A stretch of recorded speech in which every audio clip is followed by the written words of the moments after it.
శత్రువుకి శత్రువు మిత్రుడనేది రాజనీతి. ఇప్పుడు తెలుగు రాష్ట్రాల్లో ఇదే రాజధర్మ సూత్రాన్ని ఇరువురు సీఎంలు అమలు చేస్తున్నారు. ఆంధ్రాలో బాబు వర్సెస్ జగన్, తెలంగాణలో KCR versus Revanth politics powerful గా మారాయి. జల వివాదాల పరిష్కారానికి ఏపీ సీఎంకి తెలంగాణ సీఎం స్నేహహస్తం చాచడం చర్చనీయాంశంగా మారింది. రాజకీయంగా శత్రువుకు అవకాశం ఇవ్వద్దనే వ్యూహంతో ముందుకెళ్తున్నారు తెలుగు రాష్ట్రాల సీఎంలు.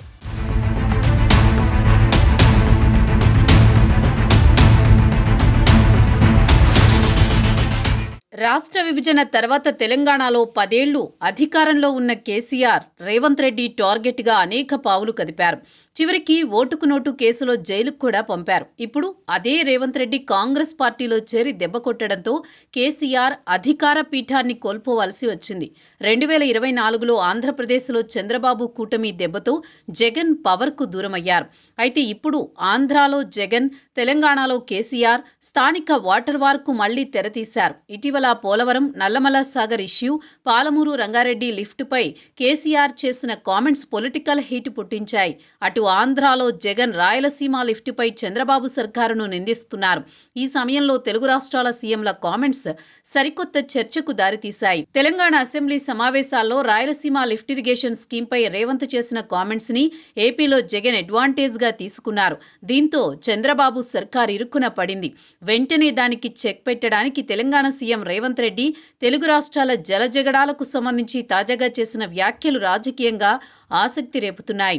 మొన్న బనకచర్ల, నేడు రాయలసీమ ఎత్తిపోతలు, ఏపీ అధికార ప్రతిపక్షాలు అగ్గి మీద గుగ్గిలమవుతున్న నేపథ్యంలో పరిష్కారానికి కేంద్ర కమిటీ నోటిఫై చేసిన సందర్భంలో ఈ సమస్యను 2 తెలుగు రాష్ట్రాల సీఎంలే పరిష్కరించుకోవచ్చని తెలంగాణ సీఎం రేవంత్ రెడ్డి అనడం సంచలనంగా మారుతోంది.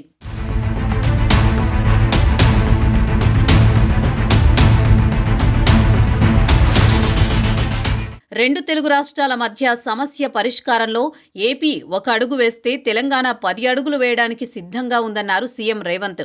నీళ్లు కావాలా, పంచాయతీ కావాలా అంటే తనకు ఖచ్చితంగా నీళ్లే కావాలని అంటానని తేల్చి చెప్పారు. ఈ వ్యాఖ్యలు ఇప్పుడు తాజాగా హల్చల్ చేస్తున్నాయి. సమైక్య రాష్ట్రం 2 రాష్ట్రాలుగా విడిపోయి దశాబ్ద కాలం దాటిన జలజగడాలు ఇప్పటికీ కొలిక్కి రావడం లేదు. గోదావరి, కృష్ణా జలాల వినియోగంపై ఏపీ, తెలంగాణ రాష్ట్రాల మధ్య పీఠముడి విడిపోవడం లేదు. 2 రాష్ట్రాల నాయకత్వం ఈ సమస్యను రాజకీయంగా లబ్ధి కోసం వాడుకుంటుండడం వల్లే ఈ పరిస్థితి తలెత్తుతోందని భావిస్తున్నారు. గత ఎన్నికల సమయంలో సాగర్ డ్యాం వద్ద 2 రాష్ట్రాల నేతలు, పోలీసులు మోహరించి రచ్చరచ్చ చేసిన విషయం తెలిసిందే. అయితే అదంతా బీఆర్ఎస్, వైఎస్ఆర్సీపీ చేసిన ఎన్నికల స్టంట్ అంటూ తెలంగాణ కాంగ్రెస్, ఆంధ్రప్రదేశ్లో టీడీపీ చేసిన ప్రచారం ఆ పార్టీలకి కలిసి వచ్చింది. బీఆర్ఎస్ గత ఎన్నికల్లో పరాజయం పాలవ్వడానికి దారితీసిన కారణాల్లో జల వివాదం కూడా ఒకటి. తదనంతరం 2 తెలుగు రాష్ట్రాల్లో ముఖ్యమంత్రులకు సన్నిహిత సంబంధాలుండడంతో ఎలాంటి సమస్యలు తలెత్తవని అంతా భావించారు. అందులోనూ తెలంగాణ సీఎం, ఏపీ సీఎం గురువు అంటూ జరుగుతున్న ప్రచారాన్ని రేవంత్ బయట ఖండిస్తున్నా లోలోపల మాత్రం అదే రీతిన వ్యవహరిస్తున్నారనే చర్చ జరుగుతోంది. రేవంత్ రెడ్డి ఇరుకున పడ్డ ప్రతిసారి చంద్రబాబు సలహాలతో బయటపడుతున్నారనే చర్చ లేకపోలేదు. చంద్రబాబుకు రాజకీయంగా ఇబ్బంది ఉంటే రేవంత్ సపోర్ట్ చేస్తున్నారని అంటున్నారు. ఇటీవల పలు సందర్భాల్లో వారిద్దరూ కలిసి మాట్లాడుకున్న విషయాన్ని ప్రస్తావిస్తున్నారు.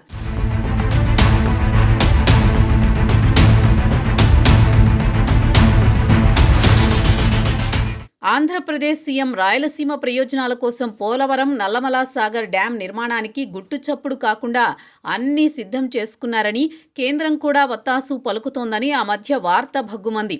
తెలంగాణ ప్రయోజనాలను పణంగా పెట్టి ఏపీ సీఎం చేస్తున్న పనికి రేవంత్ రెడ్డి పరోక్షంగా మద్దతు పలుకుతున్నారని ప్రతిపక్ష బీఆర్ఎస్ విరుచుకుపడింది. దీనిపై తెలంగాణలో మాటల యుద్ధం నడిచింది. వృధాగా పోతున్న గోదావరి జలాలను సద్వినియోగం చేసుకుంటే తప్పేంటని ఏపీ సీఎం ప్రశ్నించారు. ఏటా వేల టీఎంసీల గోదావరి నీళ్లు సముద్రం పాలవుతున్నాయని, వాటిని సద్వినియోగం చేసుకోవాల్సిన బాధ్యత 2 రాష్ట్రాలపై ఉంది అనేది చంద్రబాబు వాదన. పైగా తెలంగాణ రాష్ట్రం ఎగువన ఉన్నప్పుడు దిగువన ఎవరేం కట్టినా ఆగమాగం కావాల్సిన అవసరం ఏముందంటున్నారు ఏపీ కూటమి నేతలు. పైగా బనకచర్లకు వాడుకునేది వృధా జలాలే తప్ప నికర జలాలు కాదని కూడా వాదించారు. ఏపీ వివరణపై తెలంగాణ నేతల వాదన మరో రకంగా ఉంది. ఇప్పుడు వృధా జలాలని ప్రాజెక్టు కట్టేస్తే వాడుకుంటున్న ఆ నీటిపై ఏపీకి హక్కు వచ్చేస్తుంది. అప్పుడు తెలంగాణ ఆ మేరకు నీళ్లు కోల్పోవాల్సి వస్తుందని అంటున్నారు. మొత్తానికి బనకచర్ల వివాదంలో ఏపీ సీఎం చంద్రబాబుకు సహకరిస్తున్నారని రేవంత్ రెడ్డిని బోనులో నిలబెట్టేందుకు బీఆర్ఎస్ గట్టి ప్రయత్నం చేసింది.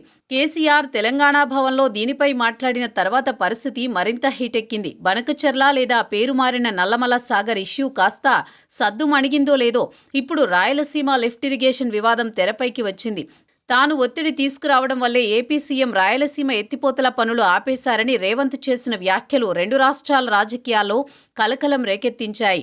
ఏపీలో టీడీపీ, వైసీపీ మధ్య మాటలు హద్దులు దాటి వ్యక్తిగత దూషణల దాకా వెళ్లింది. రాయలసీమకు అన్యాయం అంటూ చంద్రబాబును వైసీపీ అధినేత జగన్ తిట్టిపోశారు. రాయలసీమ లిఫ్ట్ని ఆపి సీమకు తీవ్ర అన్యాయం చేశారని ఆరోపిస్తున్నారు.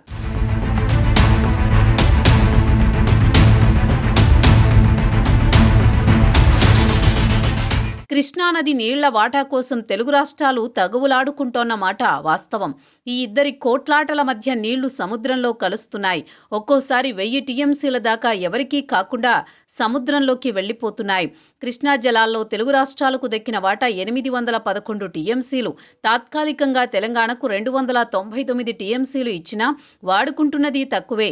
ఏపీకి 512 టీఎంసీల కేటాయింపులున్నాయి. ఇక్కడే అసలు సమస్య వచ్చి పడింది.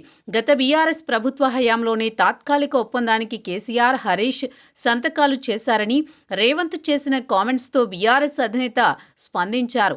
పాలమూరు లిఫ్టులో 91 టీఎంసీలకు గాను కేవలం 45 టీఎంసీలకు డీపీఆర్ పంపారని కేసీఆర్ చేసిన ఎదురుదాడితో కాంగ్రెస్ ఇరుకున పడింది. దీంతో అసెంబ్లీలో పవర్ పాయింట్ ప్రజెంటేషన్ పెట్టి వివరణ ఇవ్వాల్సి వచ్చింది. ఎన్జీటీకి వెళ్లి రాయలసీమ లిఫ్ట్ని ఆపించామని రేవంత్ చేసిన కామెంట్స్ జగన్కి కలిసి వచ్చాయి. దీంతో రాజకీయంగా నష్టపోతామని భావించి ఇప్పుడు సర్దుబాటు బాట పట్టారు రెండు తెలుగు రాష్ట్రాల సీఎంలు. జల వివాదాలు రెండు తెలుగు రాష్ట్రాల్లో విపక్షాలకు ఆయుధాలుగా మారడంతో ఇద్దరు సీఎంలు స్పందించారు. గతంలో 2014 తర్వాత పరిణామాల్లో చంద్రబాబు హైదరాబాద్ వదిలి అమరావతికి వెళ్లాల్సిన పరిస్థితిని కేసీఆర్ కల్పించారు. రేవంత్ రెడ్డిని అడ్డుపెట్టుకుని ఓటుకు నోటు కేసులో చంద్రబాబును రాజకీయంగా దెబ్బతీశారు. ఆ తర్వాత జగన్ ని ప్రోత్సహించి 2019లో గెలిచేందుకు సహకరించారు. జగన్ అధికారంలోకి వచ్చిన తర్వాత చంద్రబాబును జైలుకు పంపారు. తెలంగాణలో రేవంత్ రెడ్డి పీసీసీ ప్రెసిడెంట్ హోదాలో దూకుడు పెంచి కేసీఆర్ ని గద్దెదింపి 2023 అసెంబ్లీ ఎన్నికల్లో గెలిచి అధికారంలోకి వచ్చారు. ఏపీలో టీడీపీ కూటమికి రేవంత్ పరోక్షంగా సహకరించారు. ఇప్పుడు అధికారంలోకి వచ్చిన తర్వాత కూడా ఇద్దరు సీఎంలు పరిస్థితులకు తగ్గట్టు వ్యవహరిస్తున్నారు. ఆంధ్రాలో జగన్, తెలంగాణలో కేసీఆర్ మళ్లీ అధికారంలోకి వచ్చే అవకాశం ఇవ్వొద్దన్నట్లు ఎత్తులకు పై ఎత్తులు వేస్తున్నారు సీఎంలిద్దరూ.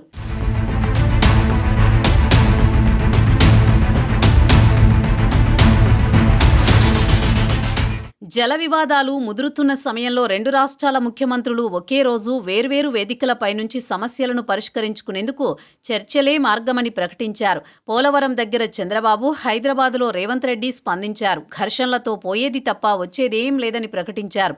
మరీ ముఖ్యంగా ఈ ప్రతిపాదన విషయంలో ఇరు రాష్ట్రాల మధ్య ఒకే అభిప్రాయం కూడా వ్యక్తమయ్యింది. జల వివాదాలను రాజకీయ రగడగా మార్చేస్తే రాజకీయ ప్రత్యర్థులకు లాభం చేసినట్లవుతుందని, అధికారంలో ఉన్న ప్రభుత్వాలకే నష్టమని అభిప్రాయంతో ఉన్నారు సీఎంలిద్దరూ. ఈ క్రమంలోనే జల వివాదాలపై చర్చించుకునేందుకు ప్రాధాన్యమివ్వాలని తెలుగు రాష్ట్రాల సీఎంలో నిర్ణయానికొచ్చారు. తెలుగు రాష్ట్రాల సీఎంలు చర్చించుకోవడం ఇప్పుడే కాదు, కేసీఆర్, జగన్ కూడా 2 సందర్భాల్లో జల వివాదాలపై చర్చించుకున్నారు. కానీ ఫలితం రాలేదు. చర్చలు ఆశించిన మేర జరగలేదు. కానీ దీనికి భిన్నంగా ఇప్పుడు చంద్రబాబు, రేవంత్ మనస్ఫూర్తిగా ప్రయత్నిస్తే తప్ప ఫలితం వచ్చేలా లేదన్న చర్చ సాగుతోంది. మరి ఆ దిశగా అడుగులు వేస్తారో లేదో చూడాలి.